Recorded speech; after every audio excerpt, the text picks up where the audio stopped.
got waveforms, but there are also loops that you can see on your ventilator. So if I have my vent of choice, I'm gonna do all three plus this one. In a perfect world, that's what I would wanna have on there. So, and you can see, I want you to take note that this is inspiration on this side and expiration on this side. It's the pressure volume loop.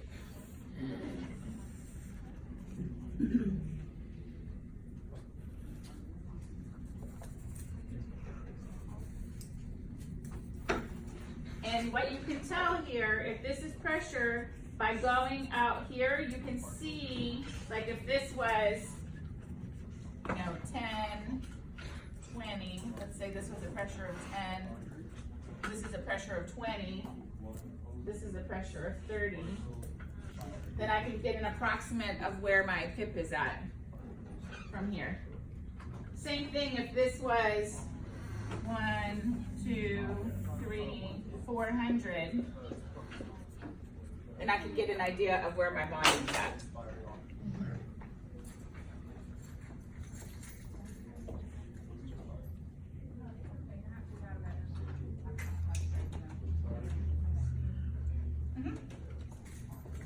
So the way you want this pressure volume to look is how it looks right now. It's like a 2 o'clock position. That's what's good, because that means we're getting a lot of volume, but not a lot of pressure. You guys see that? Not a lot of pressure. I know it doesn't have numbers on there, that's why I drew them in. So at a 2 o'clock position, 1 o'clock, whatever you want to call that is good.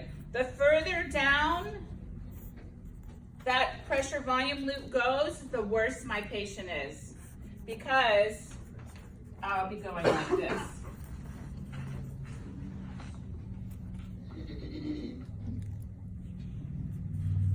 So now, look, I need more pressure, but what am I doing? Getting less volume.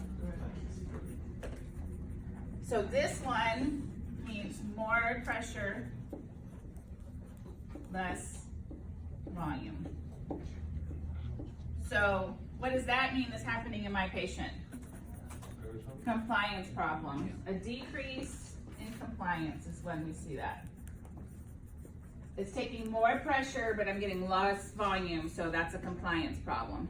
So the further you see that pressure volume loop go down towards the right and out further, that's the decreasing in compliance. So this is one of those ones where you could monitor over time, because maybe, it was like this before, and it's slowly been going down over the course of a day or days, and it can get even worse. And then as the patient gets better, you would see it go back up. So this is a really nice one to trend. Yes? So this pressure volume loop, can we see it on all the vents that we have here? Mm-hmm. Okay. Yeah, you just have to find where it's at. Okay. Now, can we have all 4 of them on all of the? No. No, I was going to say not on all of them. The Servo does all of them. The PB does not. The PB will let you have 2, and then you would have to go over to the loop. It won't let you have them all on the screen. The Draeger, I'm not positive. I think you have to go to a different screen for everyone but the Servo, to be honest with you. Okay, so the other thing you like to see with this is you like to see, if you could imagine an imaginary line from one corner to the next, you like to see kind of equal, have it broken in half.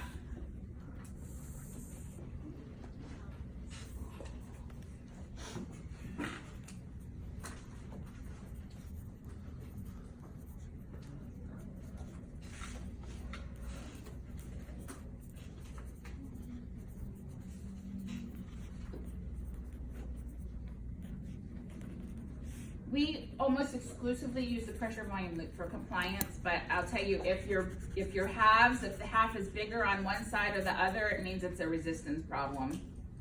So when you put this line in there, if one half is bigger than the other, oops, that's why you can't put your hands on that.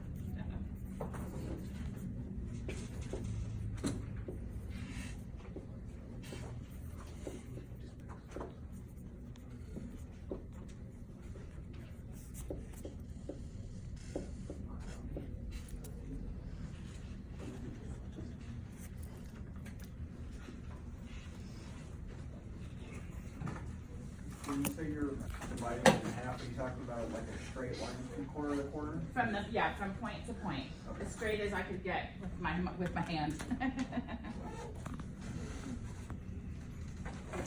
So compliance problems, one side's bigger than the other, it's raw. I've got a couple more things to show you on this one. Are you guys good with that so far? Yeah. Okay. Yep. Get a picture. Gonna erase the wording.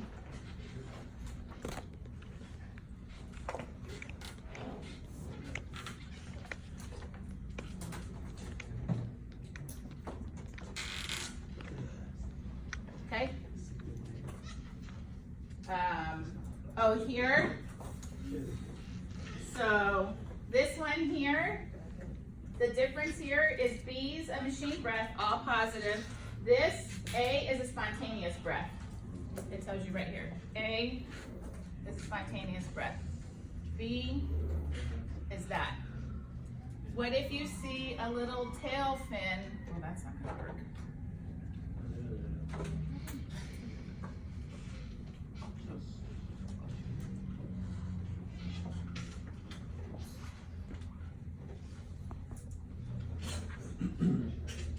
That's a patient trigger breath. The black one that I drew, I'm gonna mark it C, and I'll put a line over. That's a patient-initiated mandatory or ventilator breath. So the little tail fin means my patient initiated it, and then it went all positive and went mandatory, because remember, this is positive, this is negative. So this is a patient-initiated.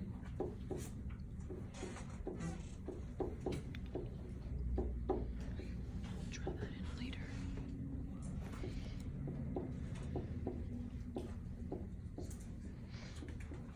It's a patient-initiated ventilator.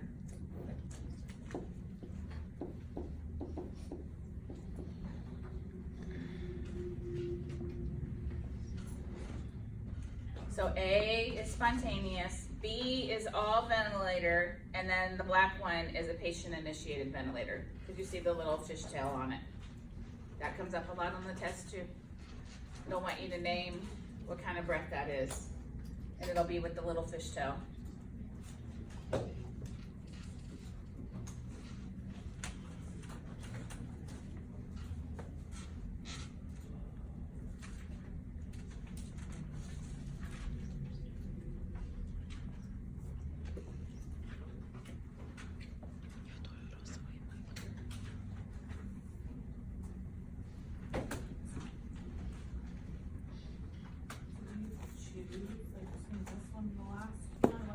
It's the same.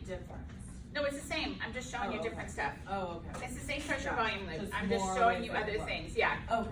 Because if it's all spontaneous, so like if you're an SIMV, it'll look like A. If it's all assisted machine, it's gonna look like B, and if it's patient assisted machine, it's gonna look like the black one. So I'm just showing you different ways it could look. It's all the same. Is the little fishtail before, I don't know, I'm overthinking it. Is it before the actual loop starts? Yeah, because that's my patient effort. It's gotta go negative first. So instead of seeing the negative deflection that we would see on the pressure waveform, you're seeing the negative on the pressure by going to the negative side with the little fishtail. It's just a different way to look at it. But it's a very common question that you see. And people ask me that when they have their ventilator too. What's the little fishtail for? That's what everybody says it looks like. Casey, The spontaneous, but I can't really see. That's just kind of like a little shark. it's like a little, looks like a football. Okay. Goes negative first and then positive. And that's just on the spontaneous. Well, they both Yeah. go down, whether it's on Yeah. any patient triggered, it goes down a little bit. Yeah. All right, I'm switching. Need a picture? Everybody good? Okay. Oh. All right. Okay, here's another big one. This is the same thing, but now we see this. This bird beak. Call it the bird beak. Bird beak. Because basically you're exerting pressure but not getting any more volume in. So this patient has too much tidal volume. They were over distending the lungs. It's bad. And this is really the only place you would see this would be on this pressure volume loop. because there's no other way to tell. So when you're on the ventilator and you have a test lung hooked up, if you crank up the tidal volume, you can make this happen. Because you're putting in more volume than the lungs can, or you're trying to put in more volume than the lungs can hold.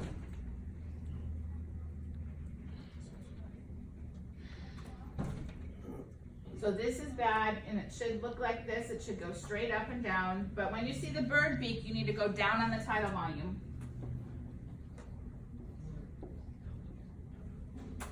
So if you're in volume control, obviously you go down on the tidal volume. If you're in pressure control, how do you drop your tidal volume? Go down on the pressure.